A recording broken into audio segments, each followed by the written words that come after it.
I know that this is a tough time for you, and it seems a little bit overwhelming with all the stuff we just went over, and now you're forced with another decision. And what I would like to do is to help you in any way, and I will lay all the information out for you as well as show you some of the components of the caskets that we offer, so that way you can make your informed decision. And as always, I can stay and help, or I can let you make the decision together as a family. The option is completely up to you.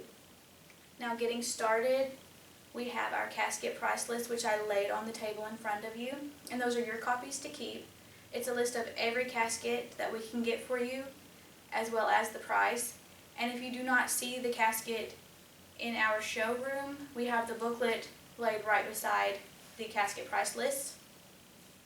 And that booklet kind of shows you the different views of whatever casket you're choosing to look at, and a little bit of information about it. And then of course, if you have any questions or would like to see more, I can pull up my computer and show you a video of the entire casket, similar to what I'm going to show you with this casket. And going right into it, we're going to start with metals because you guys expressed to me that you weren't sure whether you wanted a metal or you wanted a wood. So I'm going to kind of talk about the two and give you a little bit of basic information to help make your decision. Now with our metals, metal is going to be there forever. Rather than wood, it will deteriorate after time. There's nothing we can do to stop that. But our metals, we have 4 that we offer and can use in the casket production. Our first would be steel, and steel is a ferrous metal, meaning that it is made from iron and that it contains iron in it. So iron and carbon make up steel. And those two together kind of make the metal more malleable and ductile, so in production they can get different shapes and different designs with that. And then of course we have stainless steel, which is kind of the next step from steel. It has chromium and iron. It's also ferrous. And stainless steel has those two properties working together to kind of help resist rust. So that's something to think about if you're concerned with rusting of your casket. Another option we have is our copper. And we've all seen copper. It's red-brown hue. And it has a couple of special qualities that I'm going to get into, but first let me talk about bronze a little bit. Now bronze is made up of 90% copper and with a little bit of tin in there as well. And oftentimes they will add the remaining 10% to be zinc and form those metals together, and that makes it the most durable metal you can buy for a casket, which I think is interesting. And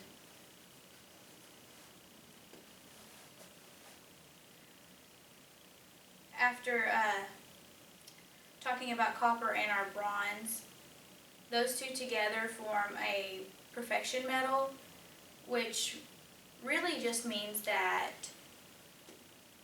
they are both naturally non-corrosive and they have a natural protection of themselves, and neither one of them contain any iron, so they will never rust. So that's why they are kind of high-ticket item, is because they naturally protect themselves, they do not corrode, and there will not be any rust.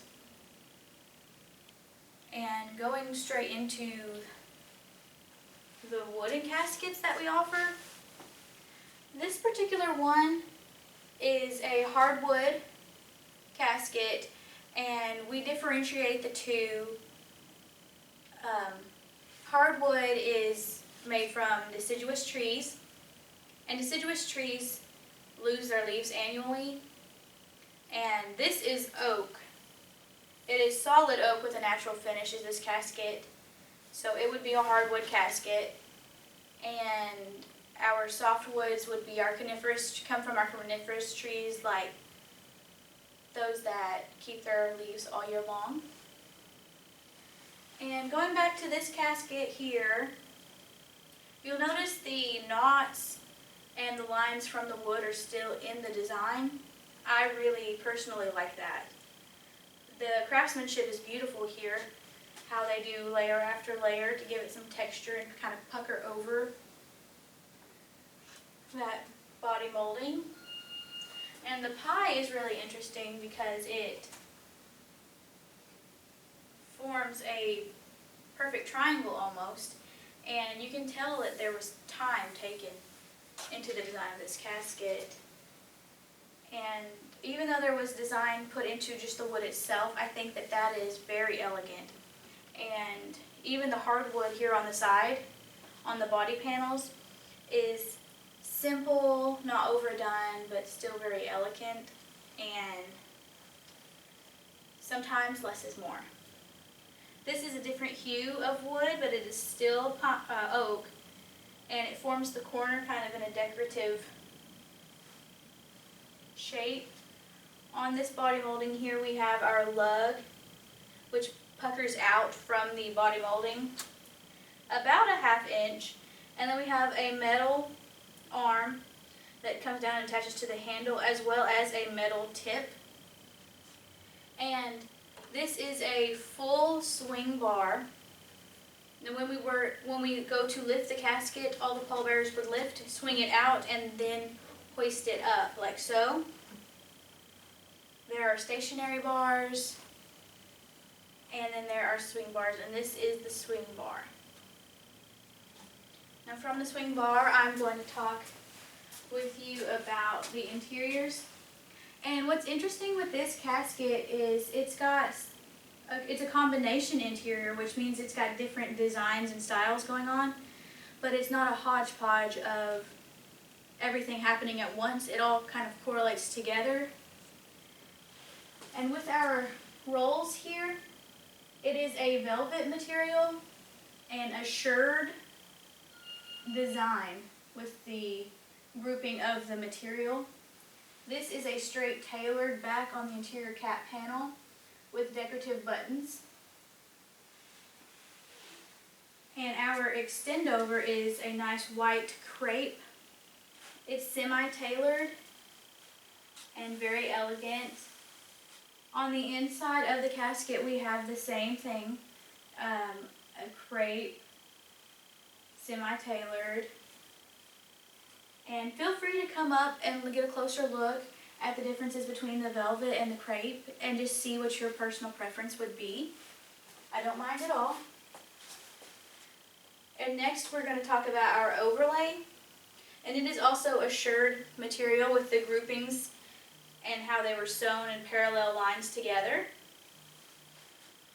And what kind of ties these different materials together is our overlay skirt, which has the same material and design as the inside, the crepe white. And the shirred matches the rolls from the interior cap panel. And what we do with the apron and the overlay is, before any viewing or visitation, what I would do is I would come out and I would unfold it like so to cover up the bottom half of the casket. And why I would do that is because this is a perfection half couch, meaning that only the head portion would be opened for the viewing and the foot portion of the casket would remain closed. And what this does is kind of creates a barrier, and it's a nice, pleasing, soft, subtle barrier between the two, so there's not such that harsh separation. And I think it all ties in really nicely. There are different stylings and different material options available if you don't see what you like here. As always, let me know. Last thing that I need to mention is our minimum casket. It is the most economical option available. It is also the cheapest casket you can get.